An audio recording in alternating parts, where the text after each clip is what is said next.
we're at the point now where teams are going to start doing a little bit of some salary cap gymnastic, trying to move money, trying to add some money to your salary cap for your draft picks or the upcoming free agency period, and trying to get, as much money back as possible to sign the guys that you really want and you want to build a future with, and also sign extensions down the road. And there's one team in specific we're talking about today. The Chicago Bears have made two big moves, two massive moves, I think, at least in my opinion, probably in your opinion if you're a Chicago Bear fan or if you're just an NFL fan in general. They release two guys that have been there the longest with the team on their side of the ball. All right, so let's get right into it. Before we do, subscribe to the channel. We're almost to 300 subs. I think we're just 4 away. Let's try to hit that with this video right here. So let's get right into it. First and foremost, the first cut that came today from the Chicago Bears per Adam Schefter. The Bears are releasing former Pro Bowl guard Cody Whitehair per sources. After Whitehair spent 8 seasons in Chicago, the Bears are giving him the chance to sign with another team before free agency begins in mid-March. That was the first one that came, which when I seen that, I was like, okay, that's a good offensive lineman that's hitting the free agency market. Teams should be chomping at the bit to sign this guy. It's a bummer for the Bears, even though that offensive line was not great, so they're looking to bolster that, I think, maybe in this year's draft or maybe through free agency, so that helps clear some cap. The other guy that kind of had me surprised that they released is another long-tenured player on the Chicago Bears defense, per Ari Mirov. Breaking. The Bears are releasing safety Eddie Jackson. When I seen this, I really didn't know what to say because I feel like Eddie Jackson was a cornerstone piece to that defense. He's been there the longest, and he's a game changer. I think he's been in 2 Pro Bowls out of his 7 years. Look, Cody Whitehair was there for 8 years. Eddie Jackson was there for 7 years.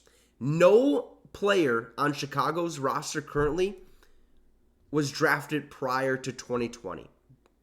Like, there's nobody from 2020 before that, nobody that was drafted in those, time span is on their team currently, which is just bonkers. But hey, this team is looking to move in a new direction. New ownership, obviously, just a year ago. Keeping Matt Eberflus, there's a decision to be made with that first overall pick. Are we going to go quarterback? Are we going to trade out of it? Are we going to go Marvin Harrison? What's the case here?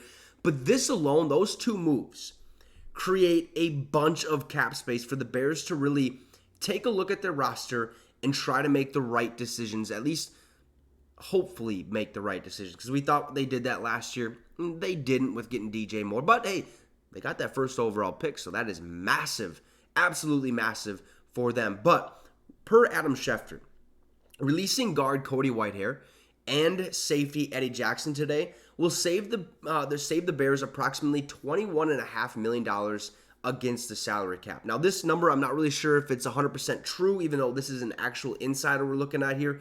I've seen another report where, like, Ian Rappaport said it's going to clear roughly $32 million in salary cap. Now, I'm not sure how these numbers really work out, but just know they cleared over $20 million in salary cap by releasing those 2 players, which gives them the opportunity now to look at free agency, sign other veterans, make this roster a little bit better, maybe extend Montez Sweat, who came over from Washington via the trade just this past season, which, okay, he led 2 teams this year in sacks, and he's the first player in NFL history to do that. I think he's a cornerstone piece to that defense, and he's going to stay there for a long time, so I feel like they will extend him. But now that gives them a chance to maybe, go out there and trade away some of their draft picks, or maybe even keep those draft picks, get some more. I mean, they have 2 picks in the top 10 this season.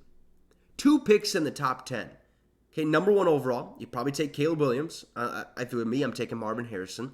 At number 9 overall, you're looking at maybe an offensive tackle, which I think there's a couple in there, like Joe Alt and the other guy, I really can't say his name. I can see it. I can literally picture it right now in my head, but I just can't think of it. Guy from Penn State. Okay, there's a lot of, options there for the offensive line to get bolstered to help protect Caleb and stuff like that. And then they go in that second round, potentially, get another, maybe a weapon to add alongside DJ Moore that Caleb Williams can throw to.